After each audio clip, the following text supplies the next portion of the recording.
Hello friendos, my name's Samantha and welcome to another episode of whatever the hell this is. In this episode, I'm going to start calling it The Shipyard, where we discuss ships that I like.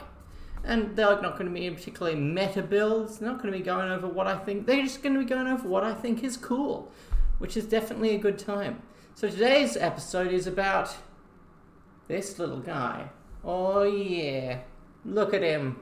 The YV-666 light freighter. There are 4 pilots for this ship: Morallo, YV-666, Bosk, and the good old Trandocean Slaver. Now, I've been running this thing since 1st edition, and my favourite build for a long time was Morallo with Jabba the Hutt and Contraband Cybernetics. You could stop in place for like 6 turns in a row, 5-6 turns, and then you could just run off the board and get out of harm's way and turn around and come back in later. It was a good time. And then there was the introduction of a card called False Transponder Codes, which allowed you to jam targets when you took target locks.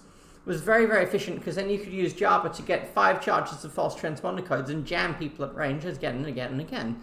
And this led to Jabba going up from 6 points to, I think he's 11 now. So Jabba the Hutt is not really as good as he used to be. And also Contraband Cybernetics is now 3 points, not 2 points. But, that said, Bosk is still an absolute powerhouse. Usually you obviously run him with Greedo, so you can change that hit to a crit on an attack.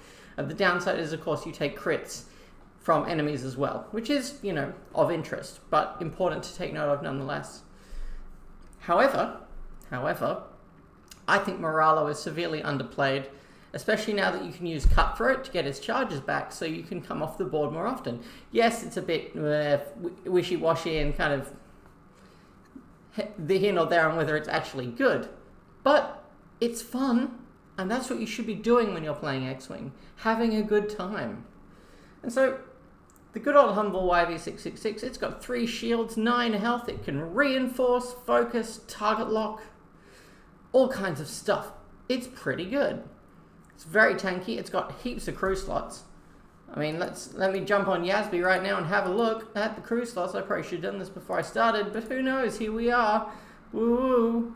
Yes, it has 2 crew slots and a gunner slot, which means it's got a lot of availability. It's also got a cannon, a missile, an illicit, a modification. You can load it up with absolute stuff. Not that I think you'd want to. I tend to fly them quite light. I mean, I used to fly Jabba Contraband, and that was about it. And so it makes a great place. I actually own 2 of these, which is absurd. I bought one in 1st edition and then one again in 2nd edition to get the Z95 Bosk model.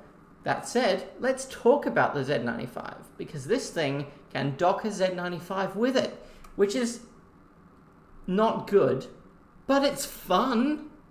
And fun is what we're having here, right? Fun is what we're having here.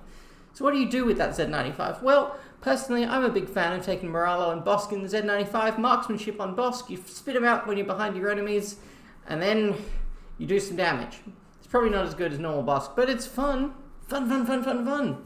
Good times are had by all.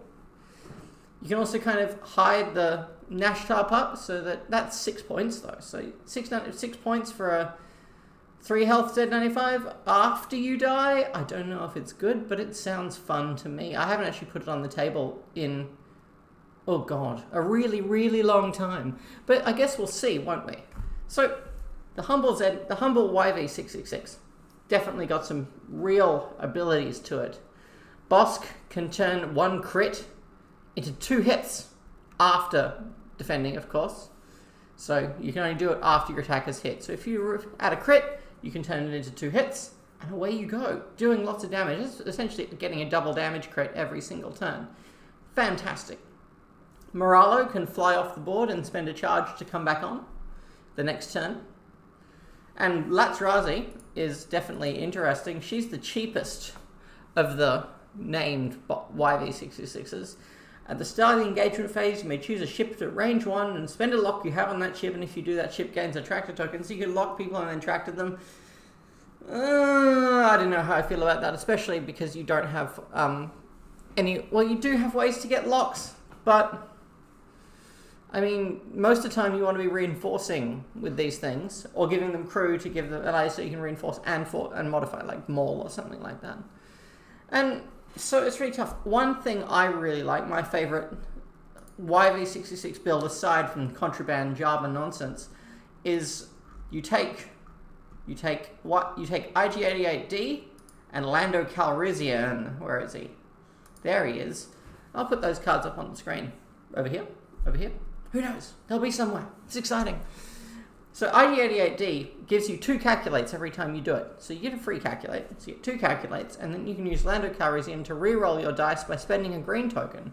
So then you have 2 green tokens, both of which can be used to reroll dice on attack or defense, and you can do it twice, which sounds like good value. I mean, yes, it's 9 points. Is it really worth it? I don't know. Lando on his own is still pretty good, and be able to turn that, especially if you're at a low initiative Transocean Slave or initiative 2, so you reinforce, you take the damage, then you spend that reinforce to reroll dice, which is a fairly useful mechanic. So I think Lando is a very good choice for the YV-666. At least I think it is. And I put it on the table from time to time, and I always have fun when I do it. So yes, the humble YV-666. Is it worth time on your table?